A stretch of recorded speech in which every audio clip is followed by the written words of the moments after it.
وعد اللہ الذین آمنوا منکم وعملوا الصالحات لیستخلفنہم فی الارض کما استخلف الذین من قبلہم، تم میں سے جو لوگ مومن ہیں اور نیک عمل کرنے والے ہیں ان سے اللہ کا وعدہ ہے، صحابہ سے اللہ نے وعدہ کیا، اللہ کے رسول صلی اللہ علیہ وسلم کے ساتھیوں سے، تم میں سے جو لوگ مومن ہیں اور اللہ پر ایمان رکھنے کے بعد اچھے عمل بھی کرنے والے ہیں، ان کو ہم خلیفہ بنائیں گے، ان کو ہم خلافت دیں گے۔ یہ واضح دلیل ہے اس بات کی کہ جو خلیفہ بنے یعنی حضرت ابوبکر، حضرت عمر، حضرت عثمان رضی اللہ تعالیٰ عنہم، جو خلیفہ بنے حضرت علی سے پہلے اور اس کے بعد حضرت علی رضی اللہ تعالیٰ عنہ بھی، وہ ایمان والے بھی تھے، نیک عمل کرنے والے بھی تھے، اللہ نے انہی سے وعدہ کیا تھا اور اللہ کا وعدہ ان سے پورا ہوا۔ ایسا ہو سکتا ہے، میں آپ سے پوچھتا ہوں، ایسا ہو سکتا ہے کہ اللہ کوئی وعدہ کرے،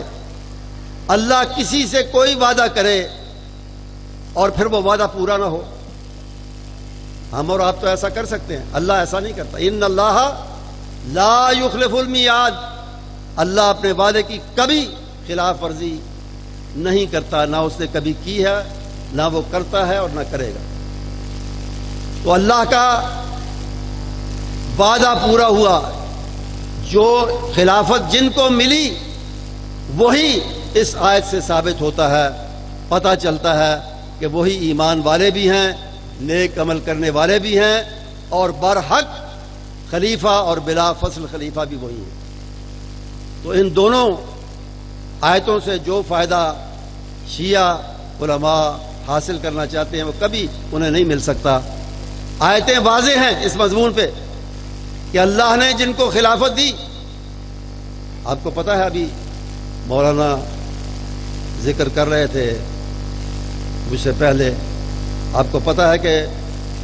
لوگوں نے صحابہ کے ایمان پر بھی سوال اٹھایا، حالانکہ انہیں اللہ تعالیٰ نے ایمان کا نمونہ، ایمان کا معیار، ایمان کی کسوٹی قرار دیا ہے، جو آیت انہوں نے پڑھی تھی کہ ان آمنوا فإن آمنوا بمثل ما آمنتم به فقد اهتدوا، جن کو ایمان کا مثالی نمونہ اللہ نے کہا انہی کے ایمان پر آج سوال اٹھایا جاتا ہے۔ اور اس محرم میں پہلے بھی ہوتا رہا، لیکن اس محرم میں جس طرح زبان درازی کی گئی ہے، اسلام آباد اور کراچی تو دو مثالیں ہیں، ان کے علاوہ اور جگہوں پر بھی جس طرح زبان درازی کی گئی ہے، کھلے عام اپنی مجلسوں میں پتہ نہیں کیا کیا کرتے ہیں، لیکن کھلے عام سرے عام جس طرح صحابہ اور جلیل القدر صحابہ ابو بکر صدیق رضی اللہ تعالیٰ عنہ، حضرت معاویہ، حضرت امیر معاویہ رضی اللہ تعالیٰ عنہ، حضرت ابو سفیان رضی اللہ تعالیٰ عنہ، ابو سفیان کا ماضی کچھ بھی ہو لیکن ایمان لائے، اللہ کے رسول کے صحابی بنے صلی اللہ علیہ وسلم، آپ کے ساتھ انہوں نے جہاد بھی کیے، سفر بھی کیے، آپ کا ساتھ بھی دیا۔ آج ہم ان کو بھی رضی اللہ تعالیٰ عنہ کہتے ہیں، اور ہمیں کہنا چاہیے ان الاسلام یہدم ما کان قبلہ، اسلام لانے کے بعد پہلے گناہ اللہ سارے معاف کر دیتا ہے، اللہ تعالیٰ نے ان کے گناہ بھی معاف کیے۔ تو جس طرح زبان درازی کی گئی، میں پوری ذمہ داری کے ساتھ یہ کہنا چاہتا ہوں کہ محرم میں اور پورے سال میں امن و امان برقرار رکھنا صرف اہل سنت کی ذمہ داری نہیں ہے، تالی دونوں ہاتھوں سے بجتی ہے۔ شیعہ لوگوں کو بھی اپنی ذمہ داری محسوس کرنی چاہیے اور ادا کرنی چاہیے۔ یہ کوئی طریقہ نہیں کہ محرم سے پہلے افسر اور علماء مل کے ملک کے دورے کریں، امن و امان کی تلقین کریں، ادھر جا رہے ہیں ادھر جا رہے ہیں، جی امن قائم رکھنا ہے، محرم میں لڑنا جھگڑنا نہیں ہے، شیعوں کو جلوس نکالنے دینا ہے، ان کو اپنی کرنے دینا ہے، یہ ساری محنت ہوتی ہے۔ اہل سنت چونکہ اہل بیت کی بھی عظمت کو مانتے ہیں، حضرت علی کی عظمت کو بھی مانتے ہیں، اہل بیت کی عظمت کو بھی مانتے ہیں، اس لیے وہ تو اپنا فرض ادا کرتے ہیں، رواداری سے بھی کام لیتے ہیں، برداشت سے بھی کام لیتے ہیں، صبر سے بھی کام لیتے ہیں، لیکن صبر اور برداشت کی حد ہوتی ہے۔ ایسا نہ ہو کہ آپ اپنی زبان سے، اپنے الفاظ سے حدیں پار کریں اور پھر اس کا رد عمل ہو تو وہ ملک کے امن و امان کو تباہ کرے گا، وہ کسی کے فائدے میں نہیں ہوگا۔ اس لیے میں جو ذمہ دار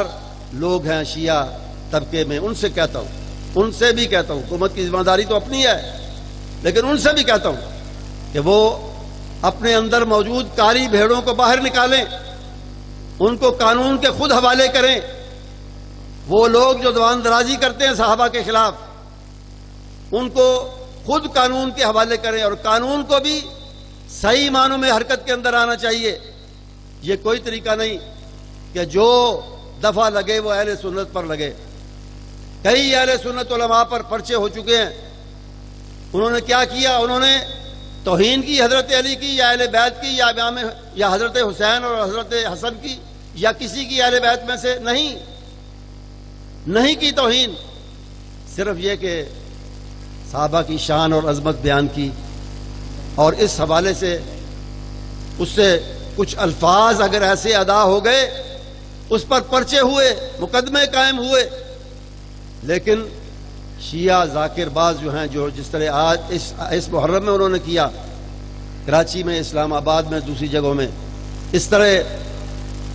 کر کے وہ صاف بچ جائیں، کہا جائے کہ وہ جی ملک کے باہر چلے گئے ہیں، نہیں، ادھر ہی ہے، کہیں کرو تلاش ان کو اور لاؤ ان کو قانون کے کٹہرے میں۔ کراچی کے جس چینل نے یہ سب کچھ دکھایا، اس کے خلاف بڑی دیر کے بعد، کئی دنوں کے بعد، جب لاہور میں ہماری جماعت نے ایک آل پارٹیز کانفرنس کی، بریلوی حضرات کو بھی بلایا، دیوبندیوں کو بھی بلایا کہ بھئی یہ ایک مشترکہ مسئلہ ہے، پھر انتظامیہ جاگی، سوئی ہوئی انتظامیہ، سوئی ہوئی حکومت اور پولیس جاگی، اسے جاگنا پڑا، اور پھر انہوں نے کہا کہ جی ایف آئی آر درج کرتے ہیں۔ ایف آئی آر درج کرنے سے کیا؟ اس کو پکڑیں، اس کو کیفر کردار تک پہنچائیں، اس کو قانون کے ضابطوں کے مطابق سخت سے سخت سزا دیں، تاکہ آئندہ کسی کو یہ جرأت نہ ہو، کسی کو یہ ہمت نہ ہو کہ وہ صحابہ کے خلاف زبان درازی کرے۔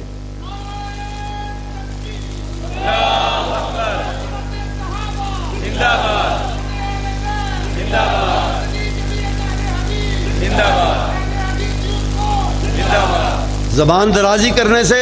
یہ بھی سن لیں، زبان درازی کرنے سے صحابہ کی شان تو کم نہیں ہوگی، چاند پر تھوکو گے تو تمہارے منہ پر وہ تھوک واپس آ کے گرے گی۔ صحابہ کی شان کم نہیں ہوگی، لیکن تم جو بد زبانی کر رہے ہو، یہ اہل سنت کے اندر اور ملک کے اندر، پوری قوم کے اندر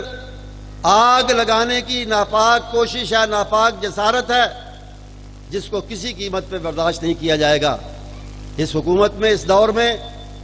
شیعہ اور مرزائی اور اس قسم کے طبقات جو ہیں، ان کی خاص قسم کی سرپرستی کی جا رہی ہے۔ اکثریت جو اہل سنت پر مشتمل ہے، کیس بنتے ہیں تو ان پر بنتے ہیں، وبال آتا ہے تو ان پر آتا ہے۔ یہ صورتحال زیادہ عرصے تک باقی نہیں رہ سکتی، نہ زیادہ عرصے تک اس کو برداشت کیا جا سکتا ہے۔ اس لیے میں انتباہ کرتا ہوں، وارن کرتا ہوں، متنبہ کرتا ہوں حکومت کو، انتظامیہ کو، کہ وہ اپنے فرض کو پہچانے، اور جو لوگ اس طرح بد زبانی کے مرتکب ہوتے ہیں، فوری طور پر ان کے خلاف بھرپور